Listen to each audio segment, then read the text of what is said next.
Hey guys, so back with my little SCX24. Did a few upgrades that I didn't actually intend to do yet, and before other upgrades that I thought I would do first. So I went to a in-laws house and had some nieces.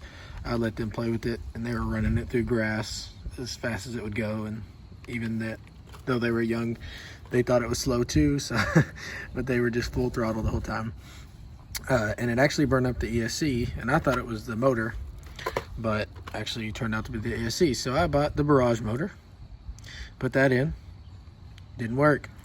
I went ahead and got the Servo, the EMAX Servo. This is not the digital, this is the analog one. And I went ahead and got the hot racing aluminum steering links.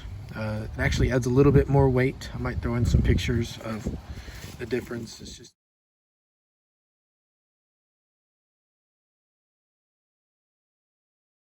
the plastic ones just don't hardly weigh anything, so a little more front weight with the bigger servo and the aluminum links.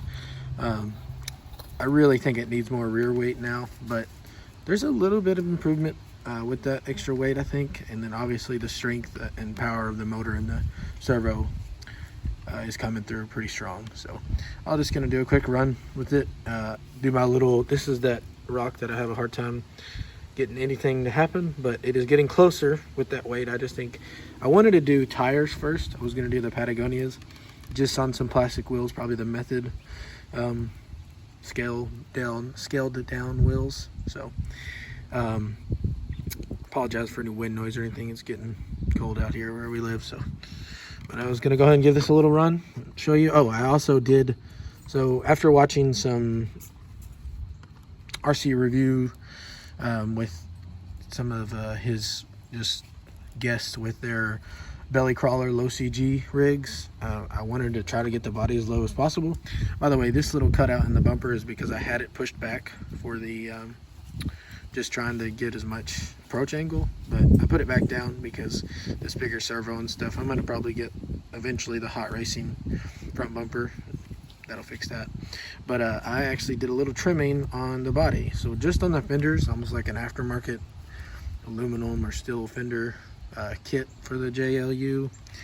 Just kind of tightened it up a little bit. There's some scuffs on this thing, but you can hardly tell.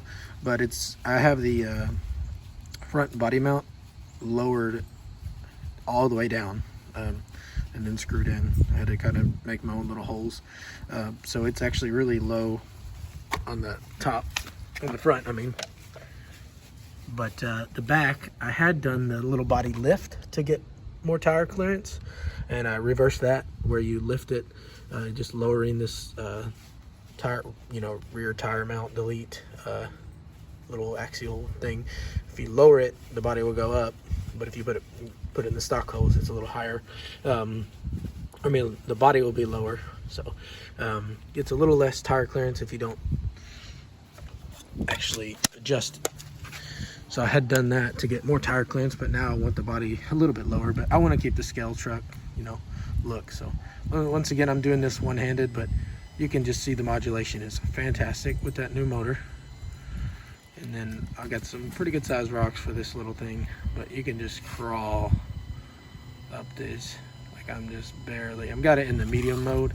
I was recommended to not put it in the high setting. Apparently the battery, I'm talking about on the transmitter, apparently it won't be as, I guess, quick as it should be for the low voltage for the battery. Oh my goodness. It's hard to do this with my phone in my hand. I don't have a GoPro or anything on my transmitter. I'm gonna do my best to set this up real quick. See if you can get a good clip of it going up.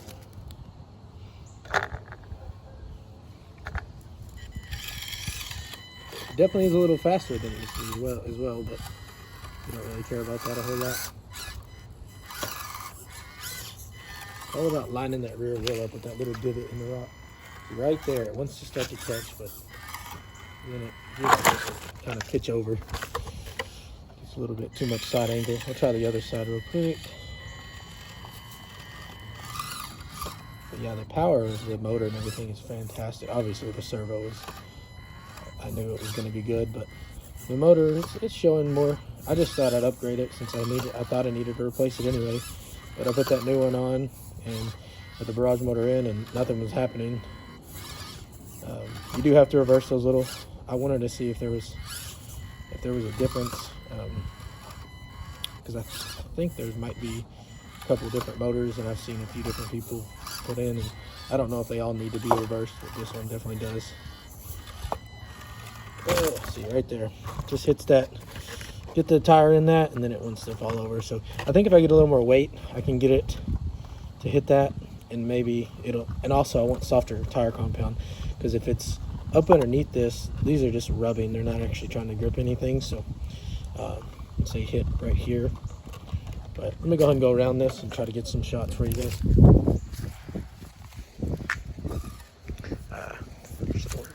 Move around here. Definitely getting cold out.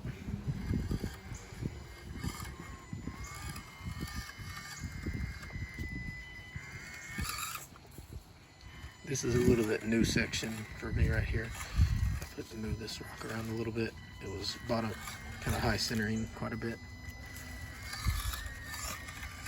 But steering radius, everything. I got this servo adjusted to where it's not like continuously running if I max out the steering angle. I've been able to make this little corner here a few times, which is, I mean, it's like a wall. Something this small.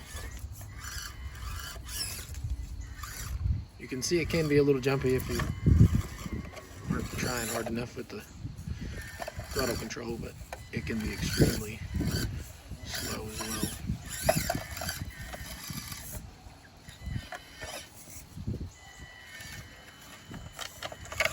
There we go.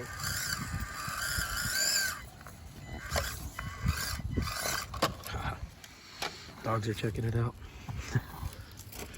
But I'll go down one more time and just kind of, y'all can see this thing progress.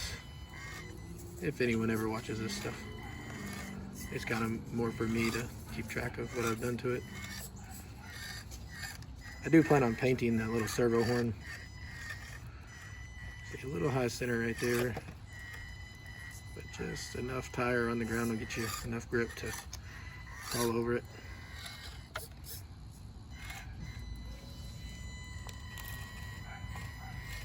See if I can make it down. It's also a little muddy. Just gonna slide. It didn't flip.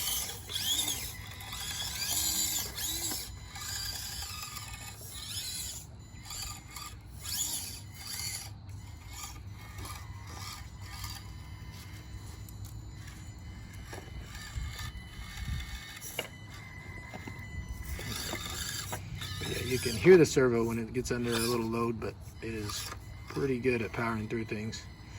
Doesn't really want to bind up like the other one did. I just lived with it until I needed to actually get in there, and I ordered it with everything since the shipping was the same.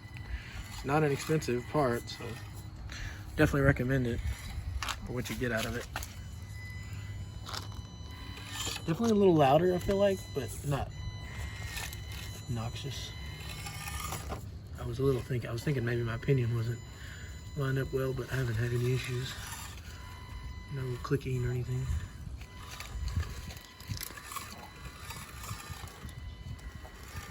Mainly when running at higher speeds. But it's still pretty stable with that silicone gel I put in. This is full throttle. Going over some pretty chunky little rocks. But yeah, that's my, I would say now, moderately upgraded Axial SCX24. Hope you like it. I did still, you can still see where I had shaved off a little bit of that lower grill whenever I had the bumper pushed in. But there you go.